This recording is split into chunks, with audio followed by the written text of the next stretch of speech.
welcome to another episode of Hope at Home for Kids. I am so excited to get into today's lesson, and you know what? I'm super grateful to be here with all of you guys. You guys are so awesome, and I miss you so much. And I'm sure you know that we're talking about being grateful, and this entire week, you guys have had grateful attitudes, right? You guys are walking around just being happy and living a blessed life and thanking Jesus, right? None of you are complaining, are you? Good. I want to let you guys know that when we are grateful, it gives Jesus and God so much joy. And that's how we can be joyful people of the Lord. So are you guys saying thank you and please? Please and thank you for everything that you're getting? Are you guys saying thank you to your parents for, helping you with your schoolwork or making you a snack? Are you thanking your teachers here at Hope for the lessons that are online and seeing them on Sundays? Are you guys being good brothers and sisters and friends and letting your friends and family know that you love them so much and you appreciate all they do? Well, good. Well, today we're going to get into a lesson about some people who met Jesus. How awesome is that? And when they met him, I'm sure they had grateful attitudes, right? Well, we'll see. But first, let's do this week's weekly saying.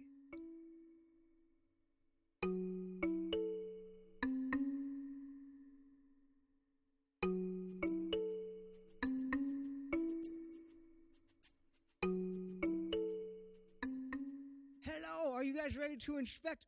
Are you guys ready to inspect our weekly saying?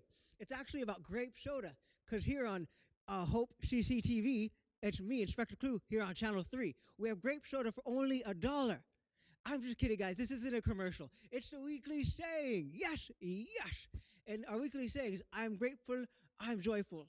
Man, that kind of makes you want to do a little dance, a little jiggy, yes? Yes, ready? We're going to go this way 2 times. Ready? I'm grateful, and then we're going to go that way. I'm joyful. Oh, yeah. It's a very good dance. If you want to add to the dance, be my guest. We just got to do it together. Ready? Ready, ready? And 1, 2, 3. I'm grateful. Oh, yeah. I'm joyful. Oh, yeah. Goodness, this is so much fun. I haven't danced like this since the 60s.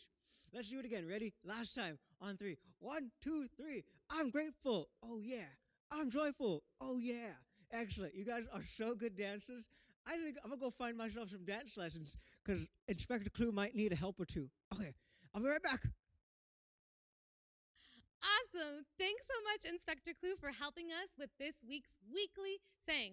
But now it's time for the Bible lesson. Are you guys ready? Da-da-da-da. And today's Bible lesson is, drum roll please, The Grateful Outsider. How awesome is that? And we're going to talk about this story that's in the Bible. It's in the New Testament in a book called Luke. Everybody say Luke. Awesome. And it's in Luke chapter 17, verses 12 through 19. And do you guys know that Luke, he had a job before he met Jesus? That's right. He was a doctor and he loved healing people. And so when he started to follow Jesus, he wrote down everything that Jesus did. And he made sure to include the times when Jesus healed people, the times where Jesus cured the blind or cured a fever or raised somebody from the dead. Every time that Jesus healed and it was remarkable, he wrote it down. You know why? Because he was a doctor, and doctors love to see people get better. They love to see people be healed, and they are such great physicians. But you know who is the best physician? That's right. If you said Jesus, 10 points for you. Jesus, not only is Jesus, does he know the cure and have the answer, but you guys know what? He is the cure. He is the answer. And when we give our lives to him, we get more than what we bargained for. We get a lot more promises than just getting over a cold, right? So let's take a look at what happened in Luke chapter 17. So Jesus is walking around, he's hanging out, he's traveling, talking to people about the Bible, talking to people about how they need to love one another and be obedient to God, right? And he's getting really popular because this is such good news, and people start to recognize him. And so these guys, they see him and they start yelling, Jesus, Jesus, Master, we need your help, we need your help. And he's like, what's going on? So So he walks over to them and he performs a miracle, not only for one person, but for 10. How awesome. Jesus is somebody that could heal as many people as he can at one time, and we're going to take a look at that. So he walked up to these men and he saw that they were sick. They had something called leprosy, which is something icky on your skin. It's kind of like a big rash, but all over your body. Have you guys ever had the chicken pox or a bug bite? Well, just imagine being covered in chicken pox or covered in bug bites and being itchy and scratchy. And you know what? People are like, why are you so itchy and scratchy?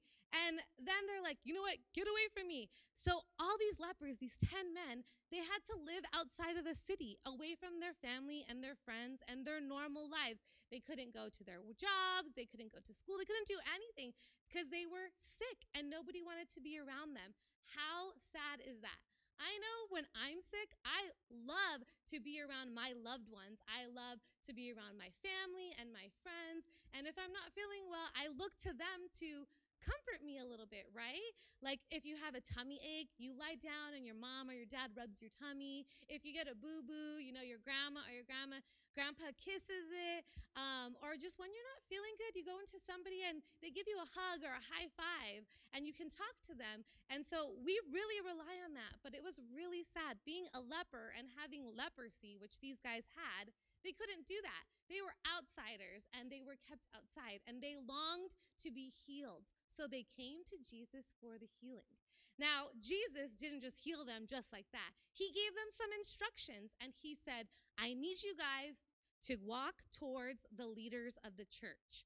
See, back in the day in the Old Testament, there was this rule that if you were cured of a sickness or a disease, then you would have to be checked by the church elders and the church leaders. It's kind of like before when you're sick and you want to go play with your friends and your mom and dad will ask, oh, are you feeling better? Let me check to see if your rash went away. Let me check to see if you still have a fever or a cough. It's the same thing. That way more people don't get sick, right?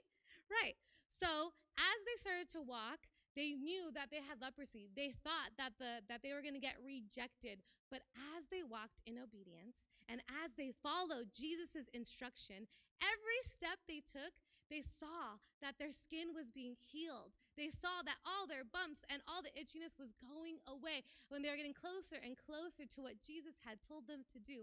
How awesome is that?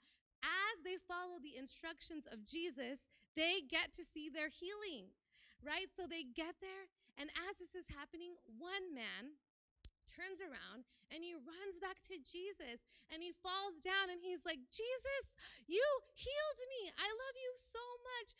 Thank you, thank you, thank you. And he had a grateful attitude, right? He was just so happy that he could now go back to his lives. And those 10 men that were healed, they could now go back to their jobs, to their families, to their friends, live inside of the city. So they got restored.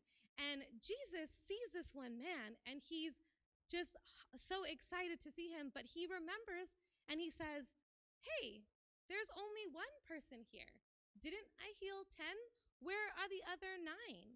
And so you can see that in this moment, he's like a little, what's going on? But you know what? He's grateful for the one that came back. And he tells the Samaritan man, your faith has made you well. And this is a really important part of the Bible, because that word, well, means sozo, which is our youth group. How awesome is that? And that word sozo means restored, delivered, healed, rescued, and made whole. You see, not only did this leper man who got healed get his physical healing in his body and feel better, but he got to know Jesus. He knew the source of the healing. He knew that Jesus was the source of everything, that if he had Jesus in his life, then he has everything and he doesn't need to worry. So not only did he get a healing, but he also gained a relationship with Jesus and with God. And you know what? That's the most important part, because now he is going to have that for the rest of his life. And he can tell more people about it, right? So that's just so great. And that's what God has for us. So we need to remember that as we walk with Jesus, we need to be grateful. We need to see him as our source and love him. And all of his promises are for us. But it's up to us to have a grateful attitude, to stick with Jesus, and not just pray for good stuff to happen, but be obedient and thankful every step of the way, from the beginning to the middle to the end, because God knows everything. He knows the beginning, the middle, and the end. So you guys continue to follow Jesus, continue to love the Lord, continue coming to church. We love you, we miss you, and keep up your grateful attitudes, all right? Love you. Bye, everyone.